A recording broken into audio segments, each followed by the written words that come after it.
While driving data is important for car manufacturers, it's something consumers can understandably consider to be their own private information. So are there any existing laws and regulations that protect consumers' data rights in these cases?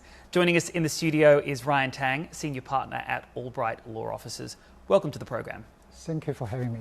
Let's start a little bit with this Tesla case. If my car has an accident and I want to then, access the driver data from the car to see what happened or prove what happened, who does it belong to? Does it belong to me or does it belong to Tesla?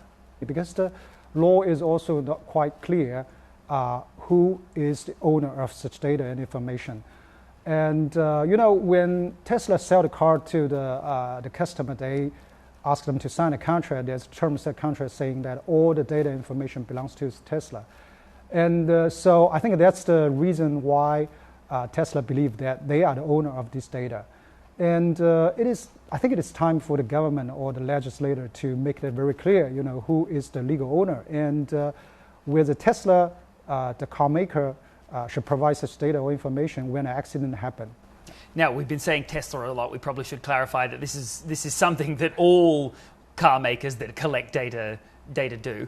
Right. But which way do you see this going? I mean, if the regulators or the government has to step in and say, this data belongs to either party A or party B, do you see some sort of right of access being given to, if they decide that the car maker owns the data, do I have the right to see it? Is that where we're headed? Sure. I think that's the way, to resolve this kind of issue. Let's say, for example, in Europe, in 2018, I think there's a new regulation issued by the European Union called General Data Protection Regulation, which requests the car maker to provide the data and information when the accident happened. So I think the similar situation will happen in China, that in future, when incident happen or some other scenario happen, the manufacturer should be responsible to provide this data. Maybe for now we don't know, who they should submit this information. Maybe the independent review body, or maybe the government, or maybe the individual user. But I'm quite certain that such regulation will come into force very soon. In April of last year, a new regulation draft is under discussion, led by the Ministry of Industry and Technology Information, what we call the 工信部. And the bill requests all the manufacturers to upload the data and information to a platform.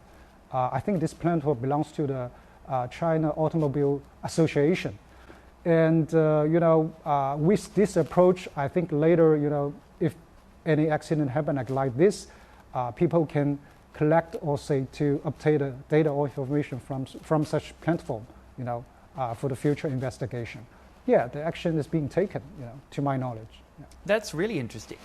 But of course, it's not just driving data that, that people are concerned about. I mean, I, for one, don't actually drive.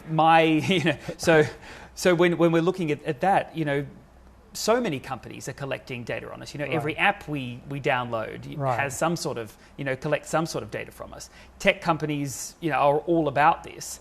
And according to the International Data Corporation's estimates, by 2025, China's going to store about 28% of all global data, an absolutely huge amount. Right. How do, this is something that government, private firms and consumers are going to be concerned about. How do we handle this? Yeah, I saw a crazy number, when this number hit to the 2025. Well, I think first for government, this is the key, because this is one of your mission. I mean, you are playing the role to stay in neutral, because those technology companies, they have the advantage in many aspects.